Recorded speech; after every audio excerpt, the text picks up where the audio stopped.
Subscribe to our YouTube channel and don't forget to press the bell icon to get all the latest updates. In small, low-key neighborhoods like this one in the city of Bhopal, many homes have just one question. Will those who died from COVID in their families be counted in the COVID death data or not? This at a time when grave questions are being raised about the mismatch between the official numbers and the actual death numbers that have taken place in a state like Madhya Pradesh. Here behind me, you can see the family of Shakeel. Shakeel's father died from COVID, and today what he wants to know as he ran around from hospital to hospital trying to get him medical intervention कि क्या Covid की गणित में उनकी गिनती include की जाएगी या नहीं। परिवारों के लिए ये एक इसेंशियल सवाल इसलिए भी है क्योंकि बहुत से घरों ने बहुत पैसा सेविंग्स में डिप करके हॉस्पिटल फीस भरने के लिए एक तरह से इस्तेमाल किया। क्या वो हकदार होंगे जो स्टेट की तरफ से कॉम्पनसेशन मिल रहा है या नहीं, अगर कोविड की गिनती में ही उनके लव्ड वंस की गिनती ना की जाए। शकील भाई, पहले तो अपने वालिद के बारे में बताइए, क्या नाम था उनका? सैयद रफ़ीक अहमद हुसैनी। और उनकी उम्र क्या थी? पापा की उम्र 76 के आसपास है मैम। अच्छा, तो कितने दिन वो बीमार रहे और कितना आपको भागना पड़ा हॉस्पिटल ढूंढने के लिए? मैडम, परेशानी तो बहुत रही। उस वक्त में काफ़ी पीक पे था ये कोविड, और हम लोग इस कदर परेशान हुए कि हमारे पास अल्फाज नहीं है। लेकिन उस वक्त हमें अपने वालिद का इलाज कराना था, तो हम जो भी हो सकता था हमने करा उनके लिए। शुरुआत हुई एक्चुअल में उनको वोमिटिंग स्टार्ट हुई। वोमिटिंग स्टार्ट होने के बाद यहीं पे पास में एक हॉस्पिटल है सूदी थी, वहाँ पे हम उनको लेके गए। एक जनरल से उन्होंने ट्रीटमेंट स्टार्ट करा, फिर भी पापा की जो वोमिटिंग नहीं रुकी। एक दिन दो दिन हम लोग वेट करते रहे। उसके बाद फिर उनको काफ़ी फ़ीवर आया तो हमें ऐसा लगा कि नहीं, कोई और शिकायत है इनको। फिर हमने इमीडिएट उनका एक्सरे कराया, तो एक्सरे में ये डिटेक्ट हुआ कि ये थोड़ा सा इनके लंग्स में इन्फेक्शन है। तो पहले वाले हॉस्पिटल पे RT-PCR में नहीं हुआ? टेस्ट नहीं हुआ। उन्होंने कहा कि अपन 2 दिन देखते हैं, अगर इनके से ठीक हो जाते हैं तो ठीक है, अदरवाइज अपन टेस्ट। इस तरह कितने हॉस्पिटल के चक्कर लगाया? मैम, मैं सूदित हॉस्पिटल गया, उसके बाद एम्स हॉस्पिटल भी गया। मैं एम्स हॉस्पिटल में तो मैडम मैं 5 घंटे अपने फादर के साथ ऑक्सीजन के साथ रहा। बाहर मीन्स उन्होंने एक ओपन स्पेस बना रखा था, वहाँ पे उन्होंने सिलेंडर का इंतजाम करा हुआ था।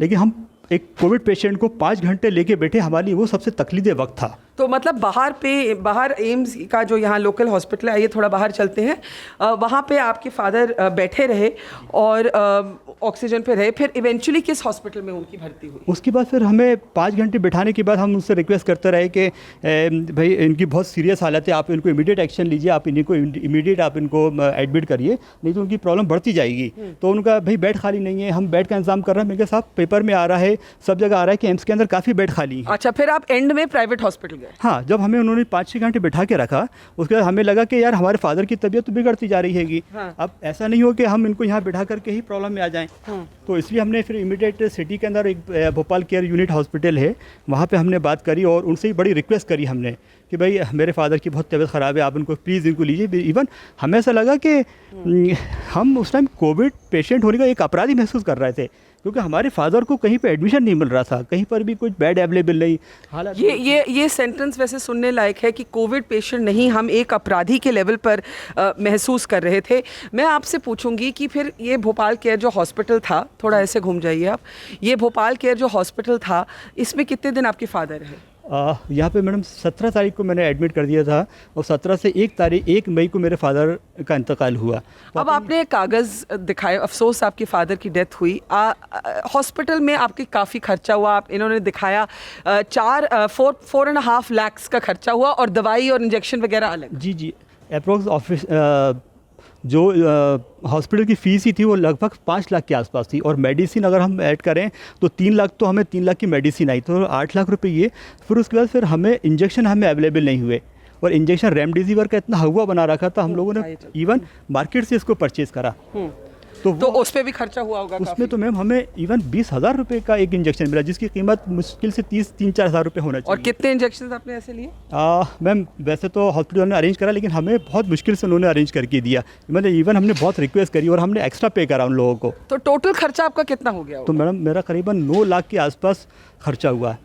मैं खर्चे की इसलिए बात कर रही हूँ क्योंकि जब हम कोविड गणित की बात करते हैं तो उसमें दो चीज़ें आ जाती हैं। एक तो we have to honour our dead, we have to know the scale of our tragedy. दूसरा, बहुत परिवारों के लिए जो स्टेट की तरफ से कॉम्पनसेशन मिलता है वो कागजात के बिना नहीं मिल सकता। और जो हमने कागज़ देखे हैं उसमें आपको आशंका है कि उस कागज़ के बेसिस पे आपको वो कॉम्पनसेशन नहीं मिल पाएगा। बताइए क्या आशंका है?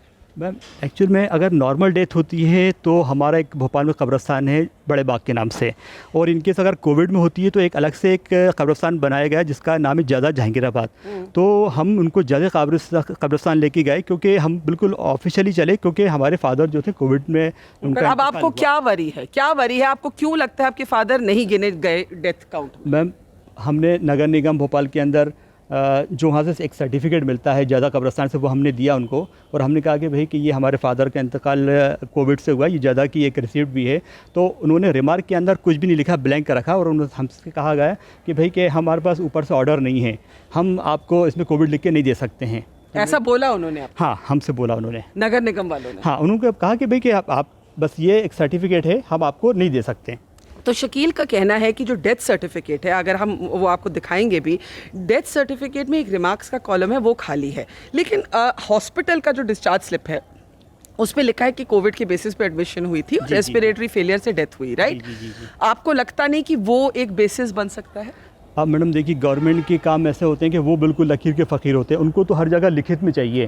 भाई एक गवर्नमेंट का डॉक्यूमेंट होता है नगर निगम, वो मेन डॉक्यूमेंट है जिससे हम ये प्रूव कर सकते हैं कि कहीं पर भी अगर जो सपोज़ बैंक के अकाउंट क्लोज़ कराना है हमें, या कहीं हमें ऑफिशियली अप्लाई करना है, तो नगर निगम का सर्टिफिकेट ही मेन सर्टिफिकेट माना जाता है, जिसमें हमें ये अगर रिमार्क में लिख के दे कि इनका इंतकाल या एक्सपायर जो है कोविड से हुए हैं, तो हमें आगे कई जगह कोई दिखाने की ज़रूरत नहीं, क्योंकि ये एक ऑफिशियली डॉक्यूमेंट है ये। अच्छा, अब एज अ सन आप बताइए, आप काम क्या करते हैं? मैं टेलीकम्युनिकेशन फील्ड से हूँ।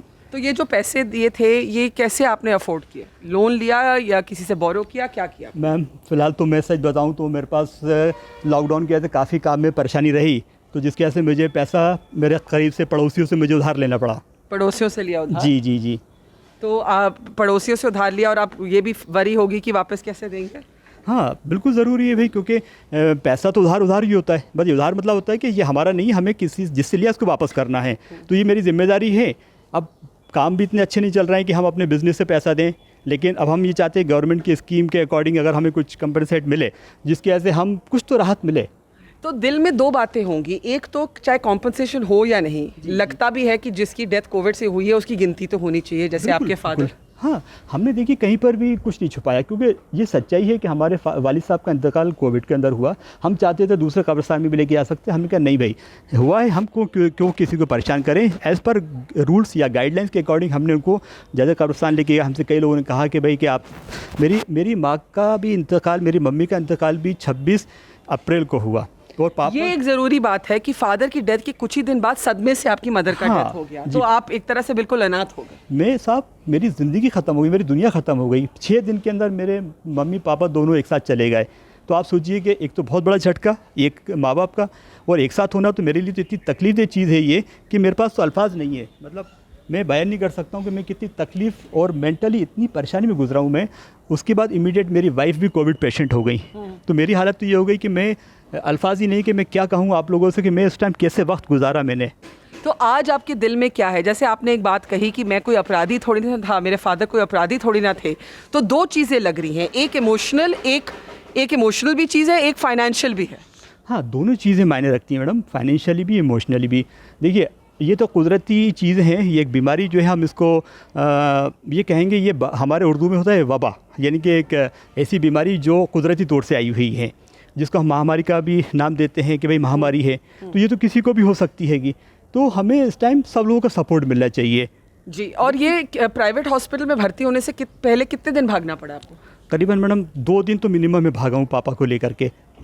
तो एक तरफ वो दर्द कि भागना पड़े, दूसरी तरफ फाइनेंशियल हिट, और तीसरी तरफ अब ये एक आशंका कि गिनती भी नहीं हो जाएगी, और अगर कॉम्पनसेशन कोई मिलता है स्टेट की तरफ से वो भी नहीं मिल पाएगा। हाँ बेशक, क्योंकि अगर हम कहीं भी डॉक्यूमेंट लगाएंगे तो हमसे कहा जाएगा कि आपके पास क्या प्रूफ है। तो भाई हमारे पास जो नगर निगम भोपाल का एक सर्टिफिकेट होता है, उसके अंदर रिमार्क के अंदर हमने उनको रिक्वेस्ट भी करी, ये हमने डॉक्यूमेंट भी शो करे कि भाई भोपाल का सर्टिफिकेट है, इसमें उन्होंने कहा ये एक्सेप्ट ज़रूर करा है। और आपको लगता नहीं कि वो प्राइवेट हॉस्पिटल के कागज़ को एक्सेप्ट करेंगे? हाँ, उन्होंने नहीं करा। तो ये है शकील की आशंका, और ऐसी आशंका बहुत ही घरों में है। हम जब उत्तर प्रदेश गए तो आपको वो जो गैप था between the official data and the death data, वो विजुअली मैनिफेस्ट हुआ, because we saw floating corpses in the Ganga, we saw mass graves. Bhopal में या मध्य प्रदेश में उस तरह की इमेजेस नहीं है, बल्कि छोटे छोटे घरों में लोगों के दिल में, दिमाग में तरह तरह के डाउट्स हैं कि जो कागजात उनके पास हैं, क्या उसके बेसिस पर उनकी फैमिली की एक तो गिनती होगी, recognition होगा, will those deaths be recognized and honored? And secondly, financially ravaged families battling economic ruin are saying that after they have gone from pillar to post, hospital to hospital, will some compensation be their due on certificates that they believe are ambiguous at a time when serious questions are being raised over exactly how many have died from COVID in India. It's great to see you here. Thank you for watching our work. If you haven't subscribed yet, don't forget to click the bell icon and subscribe to Mojo Story and support independent, robust journalism.